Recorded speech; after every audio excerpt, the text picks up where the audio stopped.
The Idea Shaping New India is a newspaper article published in the New York Times on January 4, 2011. It is an opinion article, as the title indicates, about the way the Indian society has changed in the past 20 years to become more modern. The author argues that some of the ideas which contributed to these changes were a new perspective on class and the caste system, which are no longer viewed as unchangeable, a shift from perceiving family as paramount in one's life to refocus on individuality.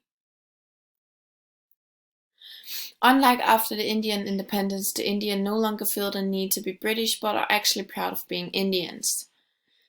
Indians' attitude towards future and money have changed from a focus on gold as insurance against the risky future to credit cards as a symbol of a better future. Indian society considers that tradition and modernity can work together.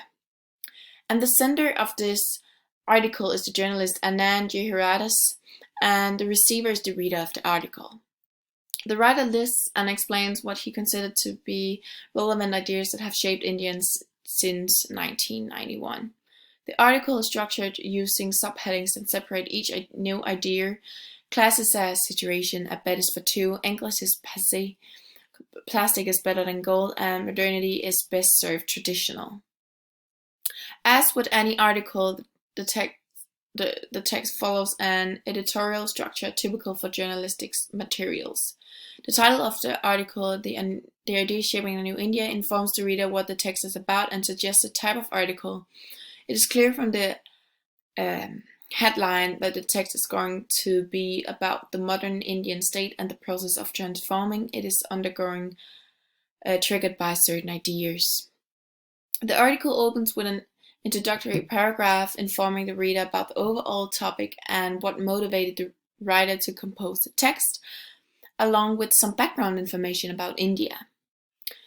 This new year will bring the 20th anniversary of that shivering a Martha's thing, the new India, line 1-2.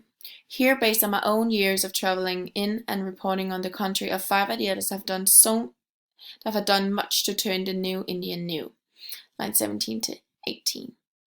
The body of the article details the ideas that, in the author's view, are changing India. This part is fragmented in smaller parts separated by subheadings. In the body of the article, the writer supports his view using examples and logic arguments. The choice of language and narrative techniques can offer a deeper insight into the overall message of the author. Here's how Anand Jehiradas presents his arguments in The New Ideas Shaping a New India. The writer uses open argumentation in the article. He directly states that he is going to present 5 ideas that he believes are shaping and transforming the new Indian society. Here, based on my own years of traveling in the reporting on the country, are 5 ideas that have done much to turn the new Indian new, and 17-18. He also admits that this is a subjective view on the topic and continues to present each idea under a new subheading. His arguments are further supported by examples comparing and contrasting the past with the present. In many a traditional Indian household, the bed was for more than sleeping, line 38-39. But many have come to see family as a hindrance to achieving their dreams, line 6-7. The article also contains several rhetorical devices used by the writers to send out a message. The first thing the article comes across is allusion. This could be seen in the quote, like China and South Africa and other made-up-over nations, India has more than one birthday, line 3-4, stating that countries are in some ways similar and in other ways different. Throughout the article, the author also repeatedly uses the word but to show opposition and contrast between different views in Indian society, between past and present, as well as assumption and reality.